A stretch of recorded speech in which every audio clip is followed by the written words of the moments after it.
Rire tout seul, c'est bien, rire à plusieurs, c'est un peu mieux.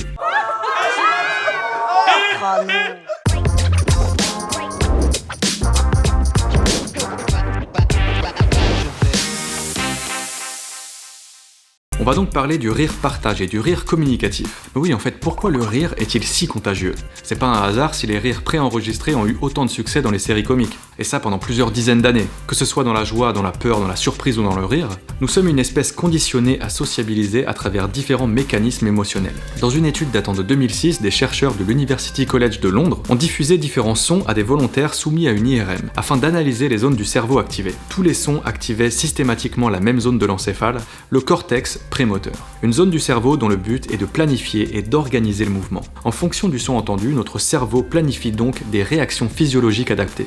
En l'occurrence, l'étude a démontré que la réponse était plus importante face à des sons positifs qu'à des sons négatifs. Lorsque nous entendons des rires par exemple, notre cortex prémoteur signifie à notre corps, et plus particulièrement à notre visage, qu'il faut peut-être sourire, voire carrément rire à notre tour. C'est une manière inconsciente de sociabiliser les uns avec les autres. Et puis, rire ensemble, c'est toujours sympa, ça remonte le moral, non? Eh bien non, désolé.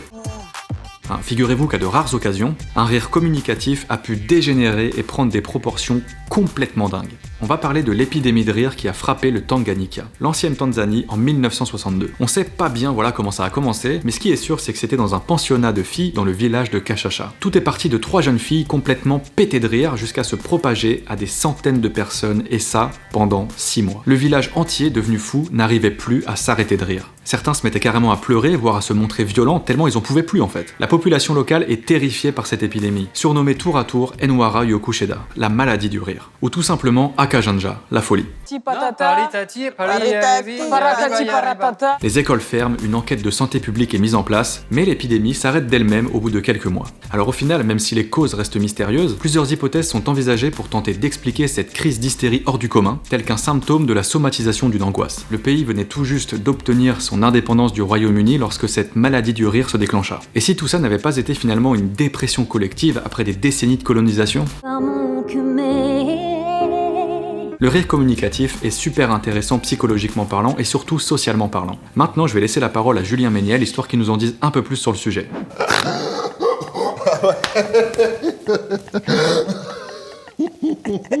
C'est lui avec sa tête là.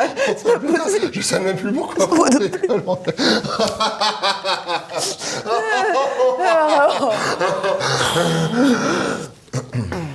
C'est bon, il est parti là? Ah ouais, c'est bon. Fin de la démonstration, ceci était un exemple de rire communicatif. Julien, tu es vraiment très convaincant. Respect quoi. En même temps, est-ce que j'ai du mérite? Faire rire, c'est ton métier. Donc t'es un petit peu la source de la contagion. Donc là... Mais là, c'est parce que je raconte des blagues. Mais quand il y a pas de blagues, justement, c'est quoi le truc quand t'as un mec qui se marre tout seul dans la rue? Il se passe quoi dans sa tête, en fait? Alors... La folie? C'est marrant que tu parles de la tête, parce que effectivement, c'est justement au niveau du cerveau que ça se passe. T'as l'impression que ton cerveau gonfle et qu'il va exploser. Au niveau neurologique, le rire, c'est une espèce de réaction en chaîne dans plusieurs zones de notre cerveau.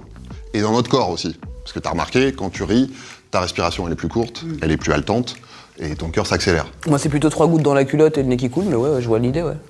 Chacun son truc. Yes. C'est nul. C'est très nul. En fait, ça se passe au niveau des centres coordinateurs du rire, qui envoient l'influx nerveux vers les zones concernées, comme les neurones qui déclenchent et qui modulent le rire. Ok. Ok, tu l'as? Ouais, je l'ai, ouais. Parce que oui, dans le rire contagieux, tout est question de neurones, et pas n'importe lesquels. D'où tu me regardes comme si je savais, en fait... Bon, ok, j'ai potassé un petit peu, il s'agit des neurones miroirs. Exactement, Shirley, les neurones miroirs. Merci, mon ami.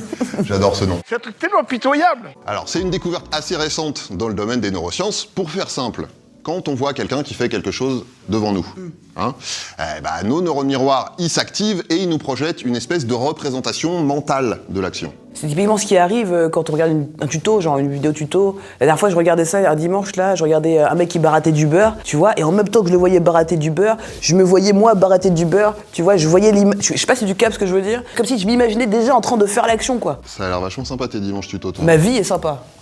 Bah alors, comme tu le dis, cette représentation, cette espèce de reflet mental de l'action qu'on voit, c'est nos neurones miroirs qui s'activent. On se représente ce qu'on est déjà en train de voir pour mieux l'intégrer, pour mieux le comprendre et du coup, par la suite, pour pouvoir le répéter. Ok? Parce que bon, c'est connu, c'est en cherchant à recréer une action qu'on se l'approprie vraiment, donc nos neurones miroirs, ils sont hyper importants pour l'apprentissage. Donc si je simplifie, quand ils sont activés, les neurones miroirs nous aident à imiter ce qu'on voit. Bah voilà, exactement, c'est ça. Ok, dingue. Mais qu'est-ce que c'est? Mais c'est parfois inconscient, non? Parce que, genre, si je... Tu vois... Tes neurones miroirs sont nickel, hein. Vraiment, Julien. Ils sont à fond. J'arrive sur le terre en hélicoptère, je déboule pour casser des boules. Je vois que t'as compris le principe en tout cas. Hein. Le bâillement contagieux, c'est aussi de l'ordre des neurones miroirs. Pareil quand un bébé sourit parce qu'on lui a souri. Et quand tu te mets à rigoler parce que tu vois quelqu'un se bidonner... Non, alors arrête, j'ai pas fini, j'ai encore du travail. Allez. Oui, non. Pardon. Alors, je voulais ajouter juste que les neurones miroirs, c'est aussi hyper important dans les domaines de la sociologie et la psychologie, parce que c'est eux qui nous permettent de faire preuve d'empathie. Comprendre l'émotion qu'on voit et l'intégrer. D'ailleurs, on les appelle aussi les neurones empathiques. Ce qui me fait réaliser qu'il y a beaucoup de gens qui n'ont pas de neurones. Hein. Il leur manque... C'est pas faux. Pas beaucoup, en tout cas. Du coup, le rire contagieux, c'est ça. C'est une bonne grosse dose d'empathie, quelques neurones, de l'imitation. Et un minimum de sens de l'humour, c'est quand même important. Un peu. C'est vrai, ça c'est pas faux, j'avoue. Ouais. C'est un peu la base. T'en penses quoi, Nozman? Pas toujours évident de transmettre le rire à quelqu'un d'autre, surtout si ça sonne trop forcé. Mais bien employé, ça pourrait être une arme redoutable pour faire perdre ses adversaires. Comme dit le proverbe, rire à bien qui rira le dernier.